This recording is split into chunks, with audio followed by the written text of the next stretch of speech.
예, 여기는 영주시 풍기읍 교천동하고 금계동하고 경계를 이룬 지역 같습니다.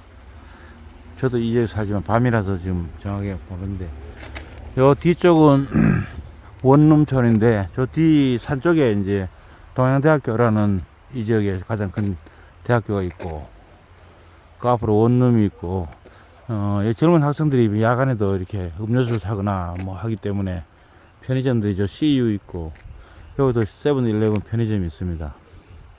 근데 요거는 보면 단순한 편의점이 아니고 그 카페라고, 카페 소백산이라고 되어 있네요. 세븐일레븐 편의점 플러스 소백산 카페라고 되어 있는데, 차를 파나 커피 파나 아니면 혹시 병맥주나 캔맥주 정도 파나 좀 궁금합니다.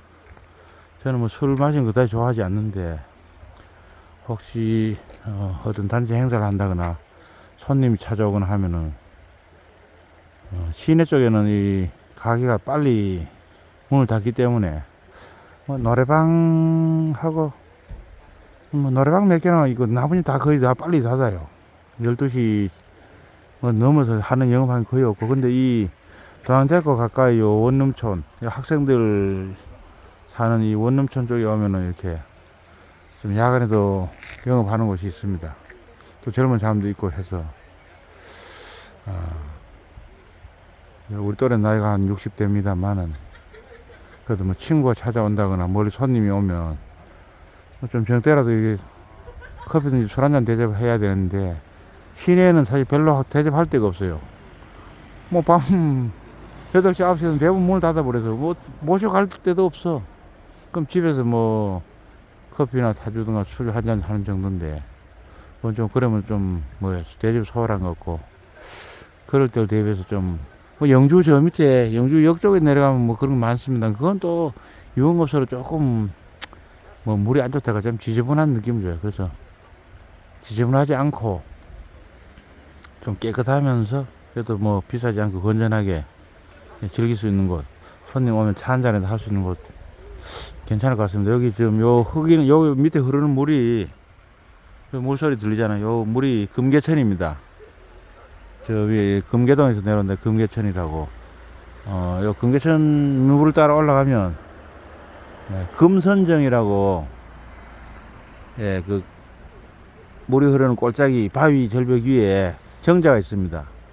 금선정에 저는 그 금선이라는 비단금자 신선자 금선이 도대체 누굴까 했는데, 그 금선정과 연계된 사람은, 예, 여기 예전에 조선시대에 풍기군이 낳은 이제 훌륭한 유학자이자 관리자, 이런 사람인데, 금계 황줄량 선생이라 있습니다.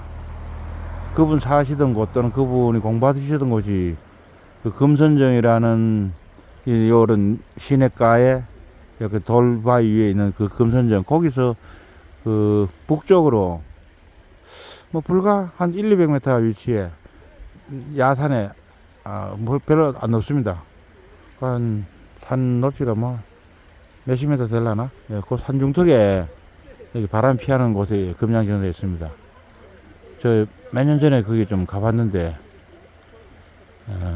자그마한 뭐 일종의 서당이라 할 수 있죠. 금양정사가 본인 학자가 본인이 스스로 공부하는 곳이기도 하고, 자기를 찾아오는 친구 벗이나 아니면 배우겠다 오는 후배들 이렇게 가르치는 집 겸 요즘 치면 사설학원 비슷한 곳인데, 금양정사에 있습니다. 우리 지역에서는 풍기 인삼축제 하면은 이 지역에 그 산삼의 공납 폐단을 줄이기 위해서 산삼 씨앗을 심어서 인삼을 바꾼, 조선 중종 때인가요? 그 신제 주세붕 선생이 유명하고, 그분을 뭐 이 지역에서 인재로 떠받들고 있습니다만, 저는 신제 주세붕 선생도 뭐 중요한 역할을 하지만은 그분 여기 출신이 아니에요. 그죠? 여기 와서 예전에 조선시대 풍기 군수 하시다 가신 분인데, 여기서 태어나서 이 지역에서 활약하고, 심지어 여기서 조금 떨어진 곳입니다만, 뭐죠? 서남 쪽에 예천군이란 곳, 또는 예천 그 넘 문경 쪽이 있는데, 그리고 여기 저 북쪽으로 중령 넘으면 소백산 넘으면 단양군이잖아요. 이쪽 지역에서 말하자면 고을원 수령 생활을 했던 분이 그 금계 황줄량 선생이거든요. 그분이 치적 중에 하나가 충청북도 단양에 그 농촌 피폐한 농촌에서 너무 많은 그 세금을 피해서 단양 군민들이 다 달아났어. 예를 들면 뭐 본래 1000명이 살아야 되는데 군수를 보험해 보니까 뭐 100명이나 있나. 세금이 너무 많으니까 도저히 못겠다 해서 농사 다 포기하고 산에 가서 화전 들고 다 올라가 버려서 찾기도 어렵고 잡아오면 뭐 세금 낼 수도 없잖아요. 그런 상황이라고 제가 뭐 정확한 표현은 안 돼. 그런 식으로 흉년에다가 세금 묻고 하니까 도저히 이제 조세 부담을 견딜 수 없다 해서 유랑민이 되거나 화전을 일고 떠나버려서 단양군이 거의 뭐 폐허가 되다시피 했다는데, 그래서 그 문제를 해결하기 위해서 조정에 상소를 해서 이 기근이 해결될 때까지는 세금을 대폭 감면하는, 그래서 다시 돌아갈 수, 농사 세금 많이 안 내야 되니까 농사 지으면 살 수 있는 그런 환경을 조성하기 위해서 이제 조정에 상소를 올렸는데, 제가 그 정확한 이름 뭡니다만 아마 단양 진폐소라 할 겁니다. 단양 지역의 어떤 폐단 어려움, 그거를 이제 그러니까 이건 배풀진이니까 이걸 다 자세히 진술 설명해서 중앙정부인 뭐 결국은 이제 임금이 결정하겠지만 그 관료들이 이 세금 감면 여부 결정해서 단양군을 살릴 것인가 말 것인가 결정하는 그런 건의를 했고, 그것이 통과돼서 결국은 다시 단양을 이제 부흥시킬 수 있는 계기를 만들었던 분이 금계 황줄량 선생이라 합니다. 제 풍기 초등학교도 중학교 동기 동창 중에 그 금계 황줄량 선생의 후손이 있습니다. 황석종이라고 후손인데, 그 친구가 몇 년 전에 저를 찾아와서 제가 이제 한문을 좀 아니까 황줄량 선생 관련해서 뭐 글을 하나 써달라 해서 한시를 번역했던가 뭐 하여튼 글을 써준 것 같은데, 그 써준 기억이 있습니다. 뭐 좀 말이 좀 어긋나긴 했습니다만은 이 금계천이 그런 유래가 있습니다. 금선정이 있고 금양정사가 있고, 거기 사시던 훌륭한 분이 이 지역에 낳은 인재가 금계 황줄량 선생인데, 참 안타깝게도 그분이 요즘 기준으로 보면 젊은 나이에 한 40대 50을 못 넘기로 제가 알고 있는데, 저 예천 밑에 문경 쪽에서인가 어디선가 상주인가 어디에 그 고을원을 하다가 병이 나서 병이 심해지는 바람에 이제 사표를 내고 고향에 와서 이제 와병 휴식해야 되겠다 하고 오다가 저 예천과 풍기군 경계를 미처 넘지 못해서 돌아가셨답니다. 객사를 했는데 그때 막 이 지역 사람들이 굉장히 슬퍼했겠죠. 참 안타까운 일이기도 하고, 한편으로 그런 훌륭한 선비이자 관료인 분이 이 지역에 있었다는 걸 저는 자랑스럽게 생각합니다. 뭐 영주시 저기서는 조선을 세웠던 조선 건국의 뭐 1등 공신을 하신 정도전 선생이 났지만, 우리 이 지역에서는 이 풍기군 지역에서는 이 금계 황줄량 선생 이런 훌륭한 분이 있었고, 이 지역분은 아니지만 이제 신재 주세훈 선생이 이쪽을 다녀가면서 이 지역에 산삼 공납 폐단을 없애고 소백산 산삼 캐다 바치라는데 너무 힘들잖아요. 그래서 그거를 산 비탈에 씨를 심어서 생산하면 쉽다. 그런 아이들에서 오늘날에 이제 인삼이 된 가삼이라죠. 그 당시에 가삼이라고 불러서 집가짜 가삼이라 했는데, 그래서 오늘날 인삼 산업을 부흥시킨 토대를 마련한 분이 신재 주세훈 선생. 물론 그래서 이 풍기읍 쪽에 보면 신재로라고 큰 도로에 신재 주세봉 선생 홀을 타서 도로도 만들어놨는데, 진짜 한 가지 아쉬운 건 그래요.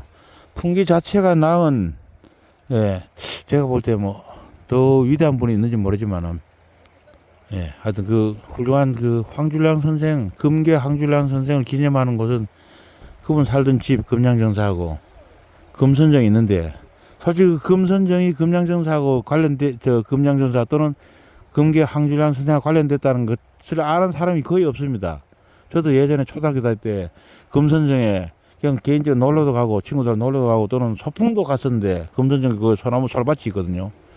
뭐 선생님도 그 금선정이 왜 금선정이 설명 안 해줘. 그냥 금선정 여기 물 아름답고 절벽도 아름답고 경치 좋다 뭐 그거지 설명 안 했는데, 제가 나중에 이제 알고 보니까 뭐 100% 지금 단정할 수 없는데 아마도 그 금선정이 경계 황술량 선생이 거기 와서 시도 읊고 공부도 하다가 이제 집으로 돌아가기도 했다니까 황술량 선생과 연결된 곳은 틀림없는 것 같아요. 그래서 저는 그래 이 우리 풍기 지역 발전을 위해서 또는 그냥 뭐 지역 관광산업 발전 차원이 아니고 우리 풍기 지역의 인재들을 키우기 위해서 그 인재들이 닮고 싶은 하나의 모델로서 금계 황줄량 선생에 대해서 좀 연구를 하고 알려야 되지 않나 이런 생각하고 있습니다. 영주에는 그 삼봉 정도전 연구소가 있다는데 풍계는 왜 금계 황줄량 연구소가 없는가? 그냥 그 금계 황줄량 선생 그냥 그 종친들만 그 뭐 봄에 한번 시제를 지낸다 합니다. 저 얼마 전에 그 황석정 군을 만나서 그 시제 좀 지내면 나도 좀 구경하자 했더니만 이미 지나갔다 하더라고요. 자기네들끼리만 아는 그냥 그 문중의 행사일 뿐이야. 이 풍기 지역에서 또 심지어 그 첩에서 너무 단양에까지 유명했던 그런 분을 그냥 일개로는 좀 뭐하지만 그냥 하나의 문중의 인물로만 기린다는 게 전 잘못됐다고 생각하고 금계 황줄량 선생을 여기 우리 풍계가 낳은 훌륭한 인물로 역사 인물로 연구할 뿐만 아니라 그런 인물을 통해서 우리 어떤 이 지역의 인재들이 꿈과 자부심과 꿈 이런 걸 갖고 또 스스로가 그런 훌륭한 황줄량 선생님 같은 훌륭한 인재들이 될 수 있도록 해주면 이 지역의 교육에 또 도움이 되고 결국은 전체 뭐 이 지방뿐만 전 국가의 발전에 도움이 되지 않나 이런 생각을 뭐 갖고 있습니다. 근데 사실 그런 생각 갖고 있는 사람이 좀 제가 알기로는 한 번도 못 만났어요. 저만 그런 생각 갖고 있는가? 아니면 저만 그런 거 알겠죠. 좀 몇 분은 있을 것 같은데 언제 되면 한번 그 황석정 군이라 우리 동창 그 사람을 통해서라도 황줄량 선생, 금교 황줄량 선생 연구회를 좀 만들어서 그분이 난 그 문집 같은 것도 연구하고 그분의 행적, 그분이 실제 다스렸던 고을 거기도 방문해서 거기에 남은 글이라든가 뭐 유적이라든가 아니면 그 지역에 남은 어떤 전설이랄까 뭐 그런 거라도 없는지 다장도 좀 방문해서 그런 유적 같은 거 매일 선정비, 공덕비 이런 거 있잖아요. 그런 것이 있는지 또 그 지역에 남겨놓은 옛날 문서라든가 이런 게 있는지 좀 알아보고 수집해서 체계화시켜서 그거를 좀 현재에 발전시켜서 이 지역의 학교 교육이 좀 반영했으면 합니다. 뭐 학교 교육을 의무화시킬 필요는 없지만 정규적으로 정해진 교육부나 또는 지방교육청에서 정한 그 교육 프로그램 외에 각 지역 특색에 맞는 그 지역의 인재 또는 그 지역의 자연환경 또는 산업에 맞는 산업환경 이런 거 교육에 저는 넣어야 된다고 생각합니다. 아니 자기 지역 살면서 자기 지역에 어떤 인물이 있는지 자기 지역에 어떤 뭐 자연환경인지 자기 지역에 어떤 산업이 있는지도 모르고 그냥 뭐 좋은 서울 가서 대학 나오면은 그게 옳은 교육인가 생각합니다. 아니 왜 각 지역 사회는 그 인재들 뽑아서 무조건 다 서울 보내야 되죠? 서울은 그냥 그 인재를 누리지만 이 지방은 뭐가 되죠? 좋은 인재 키워서 그냥 외국으로 다 보내고 우리는 뭐 허당이잖아요. 그래서 이 지역사회 물론 그렇다 해서 뭐 지역사회는 절대 서울로 가면 안 된다 그런 뜻은 아니고 인재가 좀 골고루 해서 서울도 가고 또 이 지역에서 남아서 좋은 인재 남아서 지역사회 발전시켜야 되지. 좀 공부 좀 한다 뭐 생각 있는 사람 다 서울로 가고 그거 가서 뭐 말하자면 취업하고 출세하면 그거 내려오지도 않고 이 지역에는 그 그 사람의 어르신들 연세 많은 어르신만 남고 뭐 아니면 서울에 대학 안 가는 뭐 말하자면 좀 상대적으로 공부를 좀 서울에 하던 사람 그런 사람만 남으면 어떻게 지역사회가 발전될까요? 그래서 저는 이 각 지역 특색에 각 지역에 특화된 교육 그건 뭐 필수 교육이라 할 수는 없지만 그걸 교육에 다음은 10%라도 반영해야 되지 않나. 각 지역의 자연환경, 인문환경 속에는 특히 각 지역에 낳은 유명한 인재, 문화유적 그런 교육을 해서 예를 들면 중학교나 고등학교나 초등학교라도 다만 일주일에 한 시간이라도 배정해서 자기 지역에 대한 사랑 그리고 자부심을 좀 갖고 또 뭐 항상 자부심과 사랑만 가질 수는 없죠. 우리 지역에 어떤 사람은 또 이 지역을 망친 사람도 있을 수 있으니까 그런 또 이 지역을 좀 해친 사람들, 그런 사람들 연구해서 다시는 그런 사람이 안 나오게 해야 되잖아요. 그런 지역 특화 교육, 향토 교육, 지역 특화된 뭐 역사 교육뿐만 아니라 문화, 예술 여러 가지 교육이 좀 필요하다는 게 제 생각입니다. 이런 것을 하면 각 지역 사람들이 자기 지역에 대한 자부심을 가질 수 있고, 잘 모르고 있던 그런 가치 있는 것을 개발할 수 있고, 이런 것이 전국적으로 또 어우러지면 정말 진정한 의미의 지방자치가 되고 중앙과 지방의 균형 발전이 되지 않나 저는 그렇게 생각합니다. 그래서 뭐 결론적으로 말씀드리자면은 카페 이야기 하다가 이야기 나왔습니다만은 각 지역에도 그 지역에 고유한 어떤 교육 소재가 있다. 그거를 각 지역 인재들에게 가르침으로써 이 지역이 발전하고 그래서 지방 쇠퇴하는 걸 막을 수 있지 않느냐, 뭐 그런 생각을 일단 소박하게 해봅니다. 다른 기회가 있으면 그러면 제가 더 적극적으로 개진하고 정책으로도 반영시킬 수 있지 않을까 생각합니다. 각 지역에 특화된 교육, 그렇다 해서 뭐 각 지역 분리주의가 가자는 건 아니고 전국적으로 다 이 유기성 통일성이 있었지만 일단 각 지역 자기 지역에 누가 났는지 알아야 되잖아요. 우리 예를 들어 대한민국의 국가라는 민족 교육하면은 대한민국 국민 특유의 어떤 뭐 역사 인재 가르치는 것처럼 예를 들면 영주시 지역이다, 영주시 풍경지역이다 하면 또 이 지역 특유의 역사, 이 지역 특유의 인재 이런 거 가르쳐야 된다고 생각합니다. 그거 없이 그냥 획일화된 중앙 서울에서 만들어진 교과서 배우면은 모든 사람이 획일화된 인간밖에 더 되겠습니까? 그 지방에 만들어놓은 문화 요정이나 가치는 다 사장돼 버리고 그냥 쓸모없는 걸 그냥 여겨질까 좀 걱정됩니다. 그래서 뭐 처음부터 무리하게 많은 주장할 수 없습니다만 교육 시간에 초중고 정도의 교육 시간에 한 10% 정도라도 할애해서 자기 지역의 역사, 문화, 특히 인재, 각 지역 특수의 뭐 산업, 하여튼 이런 거뭐 두섭습니다. 이런 거를 좀 체계화시켜서 교육시키고 뭐 학교 성적도 한 10% 정도라도 반영할 수 있는 그런 게 좋지 않을까 생각합니다.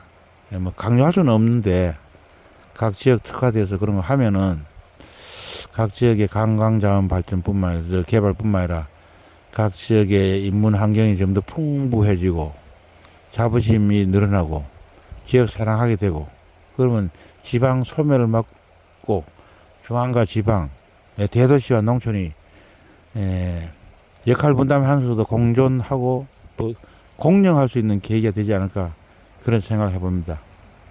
예, 이상입니다.